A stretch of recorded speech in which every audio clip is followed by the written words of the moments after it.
ഇതെൻ്റെ പുതിയ വീഡിയോയിലേക്ക് എല്ലാവർക്കും സ്വാഗതം.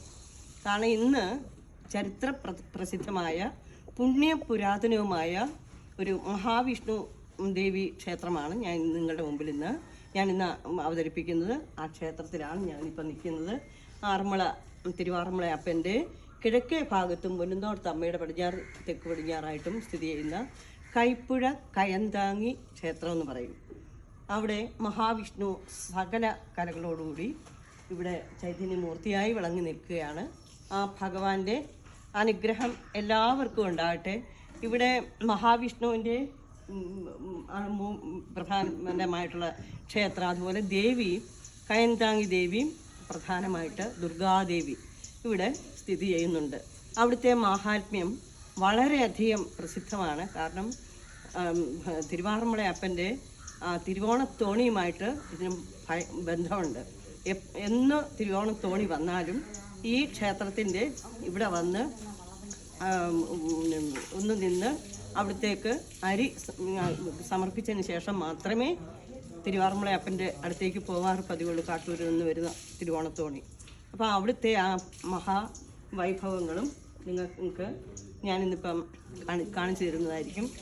കന്നിമൂലയ്ക്ക് ഗണപതി ഭഗവാന്റെ ചൈതന്യവത്തായിട്ടുള്ളൊരു ചെറിയ ക്ഷേത്രമുണ്ട്. അത് കഴിഞ്ഞിട്ടാണ് ഭഗവാന്റെ ഈ ക്ഷേത്രം കുടികൊള്ളുന്നത്. അത് കഴിഞ്ഞ് ദുർഗാദേവിയുടെ ക്ഷേത്രം ഇവിടെ ഉണ്ട്. ഉപദേവതയായിട്ട് യോഗീശ്വരൻ വെളിയിൽ ഉണ്ട്. അതുപോലെ മൂർത്തി ഉണ്ട് വെളിയിൽ. ആലിൻ്റെ അപ്പുറത്തായിട്ട് പമ്പാ നദിയുടെ തീരത്താണ് ഈ ക്ഷേത്രം സ്ഥിതി ചെയ്യുന്നത്. നിങ്ങൾ എല്ലാവരും ആറന്മുള വന്നു കഴിഞ്ഞാൽ ഇവിടെ കൂടെ ഒന്ന് വന്ന് തൊഴുക. അതിന് ഭയങ്കര വിശേഷമാണ്. രാവിലെ 9 മണിക്ക് ഇവിടെ നട തുറക്കും. 10 മണിയാകുമ്പോഴത്തേക്ക് അടയ്ക്കുള്ളൂ.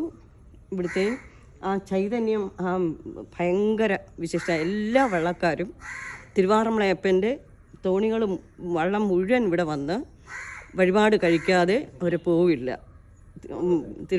ആറന്മുള വള്ളംകളിക്ക് പോകണമെങ്കിൽ ഇവിടെ ഭഗവാൻ അനുഗ്രഹം കൂടെ കിട്ടിയെങ്കിൽ മാത്രമേ അവർ ആ വള്ളംകളിയിൽ പങ്കുകൊള്ളാൻ പോവുകയുള്ളൂ. അങ്ങനെ വളരെ പ്രസിദ്ധമായിട്ടുള്ള ഈ ക്ഷേത്രത്തിലെ പൂജാരി ഇവിടെ ഉണ്ട്. അദ്ദേഹമായിട്ട് നിങ്ങൾക്ക് വാക്കുകൾ കുറച്ച് പങ്കുവയ്ക്കാം. കോഴിഞ്ചേരി ഇവിടെ നിന്നാൽ ഉള്ള മനോഹരമായ ദൃശ്യങ്ങൾ ഞങ്ങൾ പിന്നെ നിങ്ങൾക്ക് പകർത്തി തരാം. ഭയങ്കര പ്രകൃതി സൗന്ദര്യമാണ് ഇവിടെയുള്ളത്. നാഗർ തൻ്റെ വടക്ക് കിഴക്കാണ് നാഗത്താന്തറ. പണ്ട് ഇവിടുത്തെ തീവട്ടിക്കൊള്ളക്കാർ വന്നപ്പോൾ ഈ ഇവിടുത്തെ സ്വത്തും സ്വർണ്ണങ്ങൾ മുഴുവൻ അടിച്ചെടുത്തുകൊണ്ട് പോയപ്പോൾ ഭഗവാനും ഭഗവതിയമ്മയും അവിടെ ആ തോണി, ആ വള്ളം ഈ കയത്തിൽ മുക്കി അഗാധമായ കയമ ആ കയത്തിൽ മുക്കുകയും അവരെ ഉൾപ്പെടെ അതിനകത്ത് മുക്കിക്കളഞ്ഞു. ആ സ്വർണം മുഴുവൻ അവർക്ക് ഒന്നും തന്നെ കൊണ്ടുപോകാൻ പറ്റിയില്ല. ഇപ്പോഴും ആ സ്വർണം മുഴുവൻ ഇവിടെ കയത്തിലുണ്ട്. അതുകൊണ്ട് ആർക്കും ഈ ഭാഗത്തേക്ക് ഒന്നിനും ചെല്ലാനോ ഒന്നും പറ്റത്തില്ല.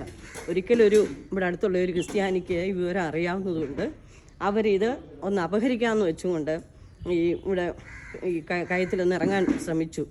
ആ പുള്ളി ഇറങ്ങി എല്ലാം കണ്ടു. പക്ഷേ തിരിച്ചു പൊങ്ങി വന്നപ്പോൾ അദ്ദേഹത്തിന് ഉള്ള കാഴ്ച കണ്ണിന് നഷ്ടപ്പെട്ടു.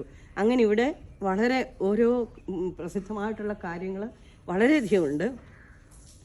ആർക്കും ഇവിടെ ഒരു പരീക്ഷണത്തിനൊന്നും വരാനൊന്നും പറ്റത്തില്ല. വളരെ ശുദ്ധവൃത്തിയോടുകൂടി മാത്രമേ ഇവിടെ വരാൻ പറ്റുകയുള്ളൂ. ആ ഭഗവാന്റെ പൂജ ചെയ്യുന്ന തിരുമേനിയുണ്ട്.